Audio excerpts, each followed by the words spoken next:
How you doing, people? I'm Dave Rubin. This is the Rubin Report. I have two guys with great names, Alonso Duralde, Max Lugavere, award-winning names on the show this week. Let's get right to it. Hillary Clinton, have you heard about this lady? Her husband was the former governor of Arkansas. He became president. Then she became a senator from New York. Then she became Secretary of State. Now she wrote a book called Hard Choices. And she was interviewed by Diane Sawyer on ABC News and had some interesting things to say about the Clintons' life post-presidency. It has been reported you've made $5 million making speeches. The president's made more than $100 million. Well, if you have no reason to remember, but we came out of the White House not only dead broke, but in debt. We had no money when we got there, and we struggled to, piece together the resources for mortgages, for houses, for Chelsea's education. It was not easy. They had no money when they got there. I didn't know that. And then not only dead broke, but in debt when they left.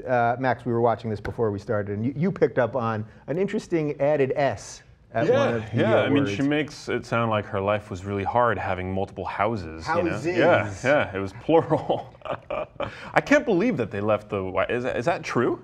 Well, actually, according to Open Secrets, in 2000, when the Clintons left the White House, they had a net worth of negative $10 million. But you could only get to a net worth of negative $10 million if you had access to tons of money before that. So for her to imply that somehow they were dead broke or really in debt, knowing how much money was about to come in, $100 million bucks for Bill's speeches. Look, there are levels of insanely rich. Yeah. Okay, and we will probably never be in this boat, but I get where she's coming from. We work for the Young Turks. You're right. That's true. It's all possible. But yeah. No, I mean, I think yes. There's a little bit of disingenuousness going on here, but at the same time, yeah, they had to pay a lot of legal fees for all that Whitewater crap and all the other sort of bullshit accusations that got hurled at them over the course of 8 years. They had a daughter to put through school. Yes, they have multiple houses. No one is thinking that these people are, going to go on food stamps or understand the idea of genuine poverty, but I don't begrudge them the ability to make money making speeches. I mean, I agree. So we'll get to that part. I don't think anyone begrudges them the chance to make money. By the way, Bill Clinton, as former president, gets a yearly salary, stipend of like $120,000, which is still more than most people make, on top of all the money for speeches and all that. All right, so let's talk about then what happened after. So then Hillary chimed in with this. First of all, we had to pay off all our debts, which was, you had to make double the money because of obviously taxes, and then pay off the debts and get us houses and take care of family members. But do you think Americans are going to understand 5 times the median income in this country for one speech? Well, let me put it this way. I thought making speeches for money was a much better thing than getting connected with any one group or company, as so many people who leave public life do. Oh, she's so much better than everyone else in public life, because not only does she doesn't take money from one giant company, she takes money pretty much from everybody. She's taken a lot of money from Goldman Sachs. Defend her, go. All right, how many seconds before Eric Cantor becomes a lobbyist, all right? I'm not defending Eric, How of course, much of a revolving door is for these people to go back and shill for, big armaments or for pharma or whoever else. So I will at least give her the point, you accept money for speeches, you were at least singing for your supper. It's a great supper, obviously, but you're not in anybody's pocket, which so many former politicians are. I'm not saying. So you don't think she's in anyone when she takes $500,000 for 2 speeches from Goldman Sachs? You don't think? I'm not saying the Clintons are pure and perfect or anything else, but I'm just saying I think we're kind of piling on for a relatively non-gross way of being a former politician. Yeah, well said. Based on what other people are doing. Yeah, and I've seen Clinton speak on behalf of Clinton Global Initiative, and I'm always completely inspired by him and the work that they're doing, and I don't begrudge them anything. Yeah, but this to me this isn't about begrudging, because I agree with you. They have to make money somehow. People pay them for these speeches. That's fine. We are a capitalistic society. It's more the idea that she's framing it as if they struggled, which it's so. Do you think they've ever not been able to get, since he's been president, or even probably a little bit before that. Do you think there's anything they've ever wanted that they haven't been able to get? Have they ever not been able to go to a restaurant that they wanted to go to, or buy a car that they wanted, or anything? So it's the struggle. It's not the right to earn. But maybe the question here is, why is Diane Sawyer framing it like, oh, how dare you make this much money? Yeah. Go ask George W. Bush that question. Go ask, any former senator who is now, shilling for Northrop Grumman that question. I don't know why it's like when Hillary does it, suddenly it's the worst thing ever. Well, I totally hear that, and listen, I would give Dick Cheney as much shit for helping Halliburton get contracts, which then end up back. So yeah, I'm just giving them all equal. This isn't necessarily all about. It reminds me of that line from The Dark Knight Rises. We're talking about superhero movies, so it brings it to mind. They don't even go broke like the rest of us. No, they don't. No, none of us. Could I ever get in $10 million debt? That would be virtually impossible. No, this is a 1% style bankruptcy, which is that somebody who's willing to loan you $10 million and you're able to pay it back and then some. Yeah, a pretty good set of problems. Why is it that people are so afraid of being proud of success? Because I think that goes to what you're saying about Diane Sawyer's question. There's this idea that everyone has to be struggling all the time. Well, people who are running for president need to come off as relatable and Whoa, are you saying Hillary's running for president? I hear vague things. I don't know, but I think this is clearly part of the narrative of just plain folks, which they have worked to a certain extent or other ever since leaving Arkansas. Yeah. Do you think we have this weird implicit shame about success in this country? If we do, it's sad. I like to think that we should, be proud of people and hold people as examples when they become successful for noble causes, And I think it's important to see them as relatable, but I think that their necessity for that has passed. That's what got him into office. Yeah. But yeah, I think that that the success that they've had post presidency, I think, is warranted. Yeah. All right. Well, I think what we learned here is that I will not be voting for Hillary. I think Alonso will be voting for Hillary. Well, maybe. I don't know. It depends on who runs against her. I don't know. And Max, possibly. I see a possible. I see a probable. Okay. All right. Let's move on. A computer by the name of Eugene, because what other name would a computer have, passed the Turing test, which basically means it simulated human conversation as a 13-year-old boy. We've got a little more info for you. The Turing test, which tests artificial intelligence, was introduced by Alan Turing in 1950. He predicted that computers would one day be able to be programmed to acquire abilities rivaling human intelligence. We're pretty much right there. A person engages in a text-based conversation with another person and a computer and must determine which is which. If they're unable to do so, the computer is deemed to have passed. It requires 30% of human interrogators to be duped during 5-minute keyboard conversations. So I feel like we've all, before we get into the specifics of this, I feel like we've all had these experiences with these computers. Like if you go on to like Time Warner chat to try to find something out, and you literally can't tell if you're talking to. So does this surprise you that this test has been passed? What I've been reading about this online is that this is a hoax. That this guy. Okay, so we'll get to that too. Okay, but take it away. This guy at Reading University is apparently infamous for these sort of things. I think he claimed to be the first human to be infected with a computer virus, and that apparently a lot of people have been sort of gullibly kind of reporting this story, but it's not true. So it seems like it's half true that apparently it did actually pass, but there's some questions about his methodology or whatever. Validity of the panel. Right. So I don't want to get too focused on that. Just more the sort of broader idea. By the way, real quick about Alan Turing. He was persecuted for homosexuality, and after he was convicted in 1952, he was chemically castrated. Yes. Just a little something there. And after winning World War II, thanks very much. Yeah, no, he's one of the great gay martyrs of history, and actually there's going to be a movie about him starring Benedict Cumberbatch coming out this year. Really? So he's hopefully that, and I think a stamp will get him his due, I think. But yeah, no, Alan Turing is a What is it about hero. Really smart gay people? Because the guy from A Beautiful Mind also, although the movie made it seem like he was straight, but right? Wasn't he gay also? Yeah, smart gay guys are good with numbers. I don't know. Okay. All right. So going back to this, without getting too much into the specifics of the test, because it's a little unclear, as we said. When are the robots taking over? As I somehow ask on this show every week. Well, what's interesting is that Ray Kurzweil predicted that this would happen by 2029, and it's obviously a lot sooner than that. But I think that Well, no, I mean, you know. That guy knows his stuff, Ray Kurzweil. Yeah, he's predicting. Oh, I thought you meant Criswell, that like the 50s guy, you know, from Plan 9 from Outer Space, the old TV psychic. Okay, Ray never mind. Kurzweil, he's like the head of futurism. Oh, okay, then he probably does know what he's talking about. Sorry. Okay. Singularity. I think we need to redefine how we define artificial intelligence. You know, I mean, obviously this is a test that was devised in 1950. So a lot of those ideas, you know, whenever they tried to predict the future in the 50s, it ends up looking ludicrous like today. But well, yeah.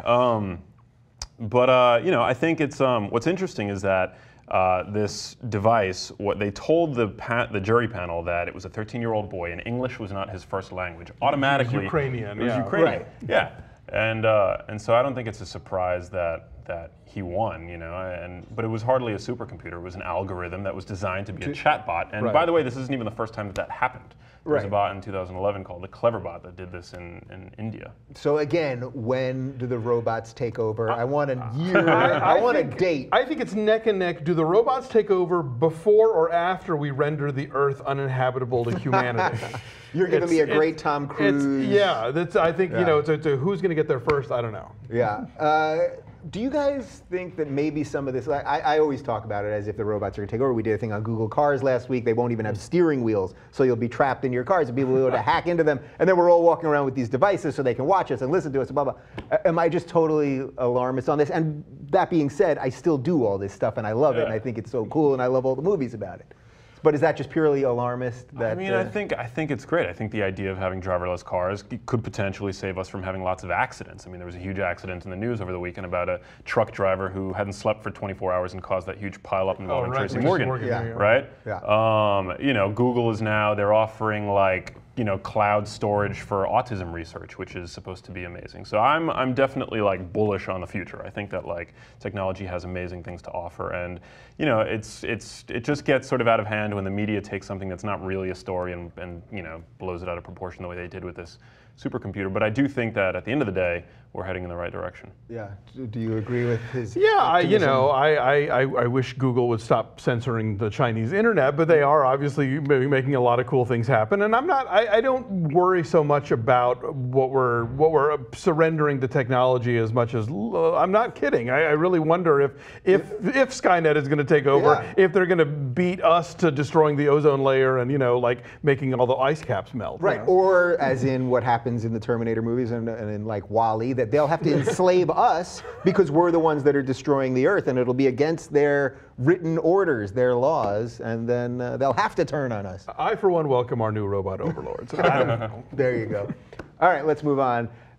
This is wild. A company out of Oklahoma is producing for $1,000 bulletproof blankets for kids to use in schools because of this insane amount of school shootings. Of course, we had another one yesterday. It just never stops. There was one the week before. We've got some images of the blankets. So yeah, $1,000. It can protect against 90% of the weapons that have been used in school shootings in the United States. There were 13 school shootings in the US the first 6 weeks of 2014. We're now 4 months past that. So I guess first, is this just inevitable that every kid is going to be going to school with a bulletproof blanket? I don't even have words for how appalling the idea that we now have to Kevlar our kids' blankets in schools because, God forbid, we do any tiny thing about guns in this country. Instead, no, we all have to walk around with bulletproof vests. Yeah. That's the answer? I can't even. I mean, I definitely think they're a good idea. You know, I mean, they're attempting to solve. They're attempting to put out the smoke rather than put out the fire, you know, for lack of a better expression. But because it doesn't look like gun reform is happening anytime soon in this country, and people were actually dying, you know, I mean, there was just another shooting that occurred, you know, yesterday. I think that to have those in schools would be a positive thing, and the bulletproof doors that they've been experimenting with too. Isn't it all a little bit of sort of fake protection? Because the idea that the kid would be, you know, when this would happen, I assume they don't keep them on them all the time, or probably even under their desk. That, you know, by the time you were able to get it out of the closet or something, the bad stuff has already happened. So a lot of this is just sort of I don't know, is it fakery for the parents' minds? What message is it telling kids? Oh, so by the way, you could get shot at any moment, so do keep this handy. Yeah, you know? so that's the part that I think is the most interesting. Do you think that the real bad part of this is the conditioning that all these kids are going to grow up thinking that this is just really part of the way life is, even though I guess it is at some level. But well, I think that you have to adapt to the times. Like, I went to high school, or I should say elementary school, in Manhattan, and I remember growing up, we had drills where we would have to get under the desks in case there was a nuclear attack or something like that. You grew up in the 50s? No, there was cover. Yeah. there was. I remember you had to get under the desks and brace yourself for some kind of like attack or something like that in the 80s. Really? Yeah. And this was like in New York, and obviously I don't think that applies today, but today we have this very real and present, danger of school shootings and stuff. And something I read online this week that I thought was interesting was that one of the great semantic sort of, twists of recent years is that we keep calling these shootings, and nobody ever calls them murders. And that if we called them murders, maybe we would take them more seriously. But shootings just sort of seems more innocuous, and that's allowed us to kind of process this on a daily basis, that it's constantly happening, and we aren't more appalled by them. Yeah, is that the other scary part here? Is that, so when I saw the shooting yesterday, I don't even remember where it was. Where was it? Because this happens constantly. Where was the one yesterday? Oregon? Oh, you're right. It was in Oregon, and I guess the shooter and one other student the guy were in North killed. Hollywood a couple days ago. Right. And then what was the one last week? Last week was in Santa Barbara, right? Or was that a week and a half ago? But what I think is happening, and this goes to the conditioning part, is when I see on Twitter there's a shooting, now it doesn't even faze me for a split second. It's horrible. You know what I mean? I'm like, oh, another one. Like, and that to me is the scary part. So are we just becoming more and more, yeah, I mean, are we just becoming more and more okay with this? So this is something, these blankets, even if it's not real protection. Also, your flanks are completely exposed on those things, Yeah, I mean, if the guy wants to get you, he's going to get you. Like, you need a dome at least, or something, like a big turtle shell. You should get into that business. Yeah. What are you doing in the movie review business? Exactly. I'm going to get on the phone now. I mean, if they save one life, I think it's a great initiative. Yeah. So if we can't change the gun laws, which it seems like we can't seem to do since we couldn't get anything passed after Newtown and Sandy Hook, if we can't do that, then what should we be tackling? Should we be tackling mental health more? Because it seems to me there's a lot. This has a lot to do with mental health and prescription drugs. Well, nobody wants to talk about that. As the president said yesterday, though, there's mentally ill people all over the world, and there are violent video games all over the world, and there are frustrated single guys all over the world. This is the country where all those people get guns. Yeah, exactly. Yeah. Yes, and if video games cause violence, as I say every time, I'd be an Italian plumber eating mushrooms, jumping on turtles. And I am eating mushrooms, but that has nothing to do with the video game. Okay, let's move on. Is the American dream crumbling? A new poll says that nearly 6 out of 10 people say that the American dream is now impossible to achieve in this country. This is a poll from CNN Money's American Dream Poll, conducted by ORC International. So young adults aged 18 to 34, wow, I'm not even in that group anymore, that is sad, are most likely to feel the dream is unattainable, with 63% saying it's impossible. That is incredibly depressing. 63% of all Americans said most children in the US won't be better off than their parents, and 67% of Americans say they have not achieved the American dream. I remember when I was in 10th grade or 11th grade, I took a class, I think it was like a social studies, like an offshoot social studies class, and the teacher saying that you guys are going to be the first generation that in America that's going to be worse off than their parents. And I remember like that like hit me. Like, oh shit, like this, and now that was 20 years ago, and now it's actually happening. How disturbing is this? I mean, as a member of the generation that they were... That's in that 18 to 34 thing. Well, I think the idea... I'll get to you in a second. My retirement. I think the idea of the American dream has definitely evolved, and I think it's a lot different for young people today. If anything, we are the access generation. Access means more to us, and I think it should, than ownership. Kevin Kelly, who's a phenomenal author, he talks a lot about technology and futurism and stuff, says that access is better than ownership. And I believe that. We live in the age of Uber. You can Uber today with greater ease than it is owning a freaking car.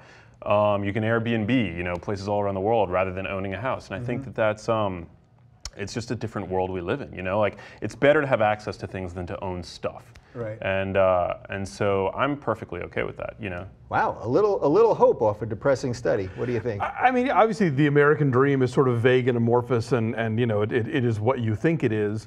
But as far as the idea of people not thinking that they aren't going to do better than their parents, I mean, that is sadly the reality. And I think that all kind of stems from everything since Ronald Reagan basically has been about the dismantling of the 20th century, the dismantling of, you know, labor unions, the dismantling of voting rights, the dismantling of everything that was making us a more perfect union and that was providing education for people. And you know, this was the country that you know, went to the moon. Like all the stuff that we accomplished when we got past the Gilded Age, we're now back to the Gilded Age. We're now back to the, you know, the 0.1% and then the rest of us. Yeah. And I think, and I'm that's, glad you said the 0.1%, by the way, because it's not the 1%. Yeah, As oh, we've no, talked no, about no, many no. times, the 1% makes somewhere around $400,000, which obviously is great. I don't make anywhere near that. But those aren't the people that are really in that top echelon. No, it's the people tiny amount of people who control the massive amounts of wealth.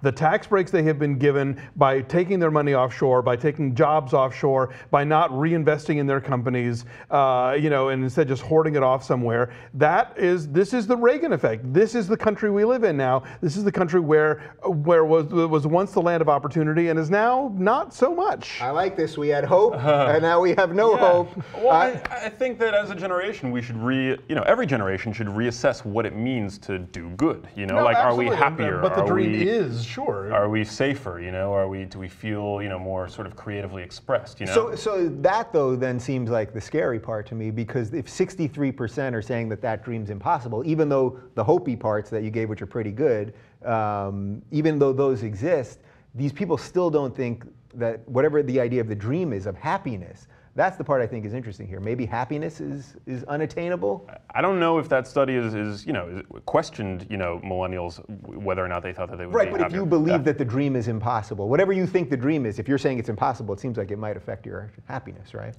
Yeah. I know it wasn't an index on happiness. It's a subjective thing, the dream, I guess. Yeah, I don't know. I think that we have the tools to be happier than our parents, you know? Or maybe not. Maybe being. I don't know. One more time, go. I honestly don't know. No, I mean, I think you're right. A lot of it's very subjective. I don't think, you know, if the American dream used to be about, I don't know, owning a home in the suburbs, clearly that's not as much of the goal anymore. And I, you know, I agree with you that we're moving away from the sort of idea of, you know, that it was about possessions or about, you know, these sort of you know, lines in the sand that you had to accomplish to be a success or to achieve the dream. But as far as just the basics of, you know, my parents were immigrants to this country and they wanted their kids to have more opportunities than they would have had if they'd stayed in Spain. And I think that parents want their kids to do better, and now we're looking at kids realizing that that's not going to happen, and that's kind of demoralizing. Yeah, that is a scary thought. I want to spin this positively before we go. Max, give me one final thought that's going to make everyone feel really good about the future. Since My dream- Uber, say a couple buzzwords. Snapchat. Uber, Snapchat, Airbnb, Facebook, Oculus Rift. That'll be pretty Rift. cool. Oh, so you can live in a virtual. Yeah. You'll be Looking able to forward live to that. in a virtual happy world. Okay, very good. Let's move on. So I saw this commercial online. This is a YouTube-only commercial or advertisement or promo that Coca-Cola did, sort of explaining how you would burn off calories by drinking one can of their delicious soda. Let's take a look.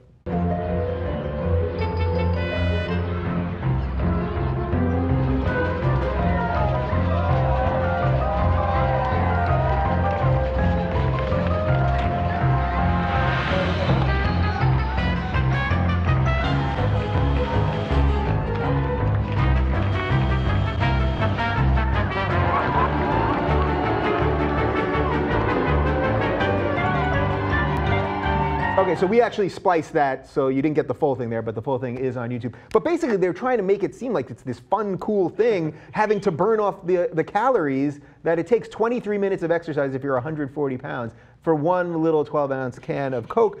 There's something very perverse about this, isn't it? It reminds me, remember that Saturday Night Live ad for pork? And it was all people exercising and really working hard, like, I do all this so that I can eat pork, you know? So it's exactly that, except it's real. Exactly, yeah. The parody has now become the real thing. And this ad is so, well, first of all, Danny Elfman should sue for the slight tweak of the Pee-wee's Big Adventure theme. Yeah. But also the idea that, you know, yes, you can, if you bike for 20 minutes, you're entitled to a Coke, despite the fact that a Coke has more sugar than the average adult should consume in an entire day. It's poison. Yeah, I mean, that shit is, you know. And of course, it's high fructose corn syrup. We don't even get the actual sugar. You have to go to Mexico. Right. And even they apparently are starting to go high fructose now. But so like the whole calorie thing being the end all and be all is, I think, pretty much been established as kind of a myth of dieting. Not that clearly I'm a weight loss expert, but you know, I think that that's very much oversimplifying the thing. And so this ad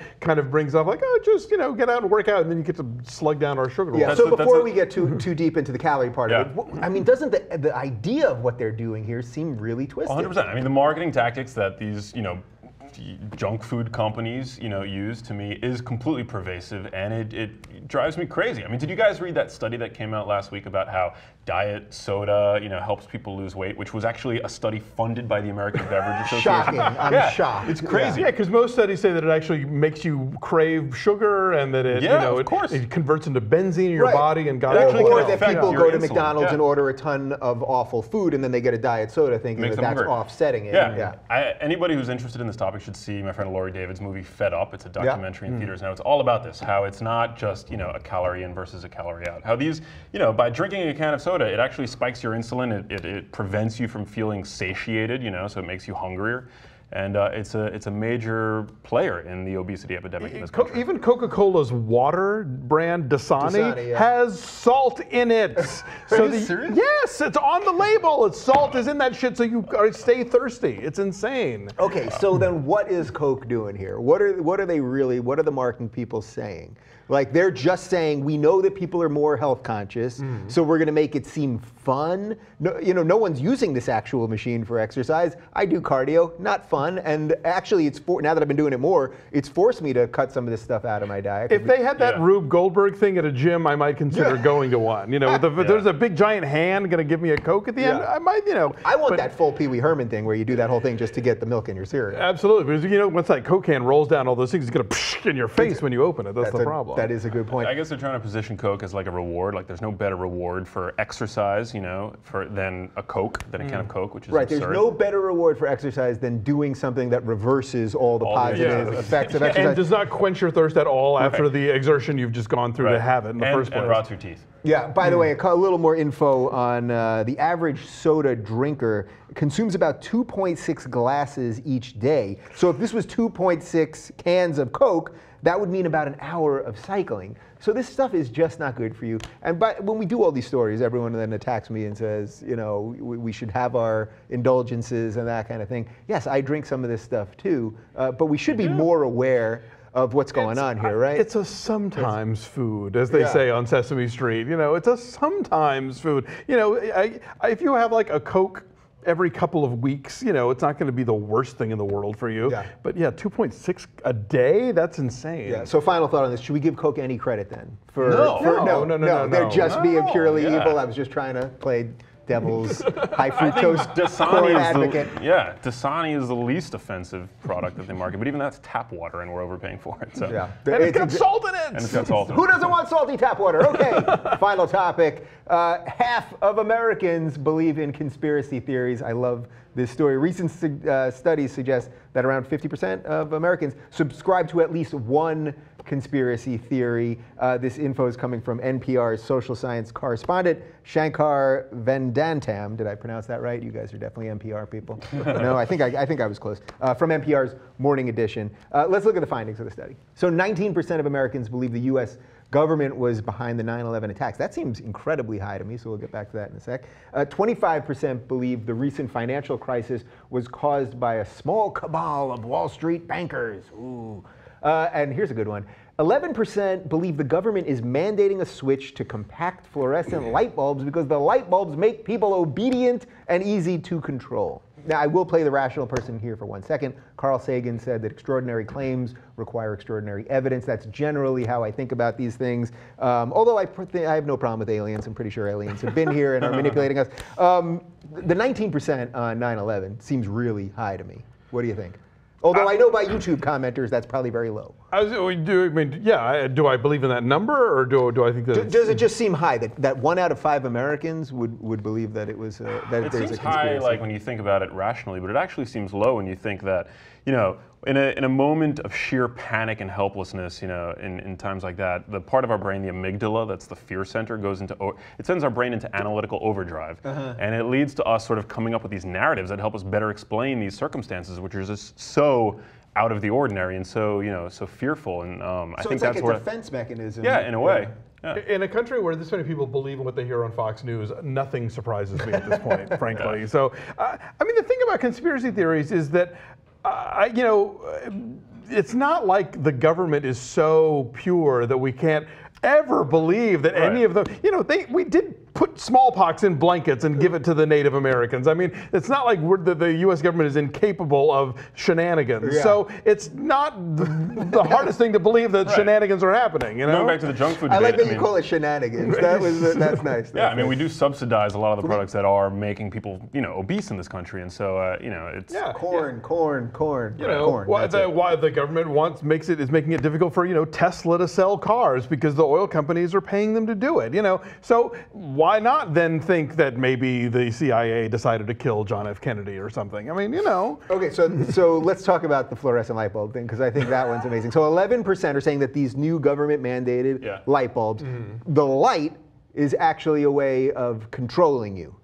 What do you think? They had fluorescent lights do we have? They had fluorescent lights in my high school, and nobody was being controlled. So I'm not buying that one. That to me seems like a fluoride in the water kind of, John Birch sort of wackiness. I don't know. Any research on the fluorescence? I don't know. I can only tell of my personal experience under fluorescent lights. I've always felt like a little more anxious.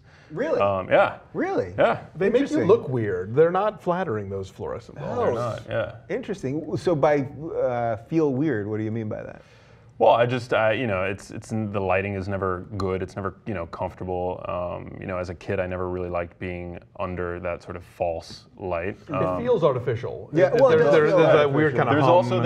There's also an audible component to it. Fluorescent lights, have like a hum that I think sets people off. It's like tape hiss almost. It's got this like really sort of, subtle effect in your subconscious. But I don't know. It's a pretty crazy idea that the government would be trying to control. Is that the beauty of conspiracy theories? You don't have to prove any of them, so it's like, it's fun to believe in some of this stuff. Like the alien stuff, obviously I have no proof of it, but it also feels good to think that you're, in a pack of sheep, that you're the wolf that has the idea of what's You're not being fooled. Yeah. Do you guys have one that you subscribe to? I guess maybe the JFK thing for you? Or, no, is it? I don't know about the CIA. I feel like there's more to the JFK thing than we're being told. Yeah. But I don't know what it is. I haven't done the research. Listen, I saw the Oliver Stone movie many times. I dig it. I'm down. What do you think? I'm not into conspiracy theories. No, not really. Not my thing. Nothing. No. All right. But we know for a fact that Bush wanted to invade Iraq the second he entered office. And that's actually that's not a conspiracy. And that's not even a conspiracy. That's a thing that we know now. So that's the kind of thing that makes conspiracy theories believable. Look at us ending a conspiracy theory segment with a fact. That is something. Alonso, Max, thank you guys. Their Twitters are right down below. Check them out, doing all the crazy stuff that they're doing. You're working on a new brain thing that we're going to thing. Yeah, I can't say much about it, but yeah, it's going to be cool. But the brain, man, it's out there. I'm into it. All right. Thanks for watching, guys. We'll see you next time.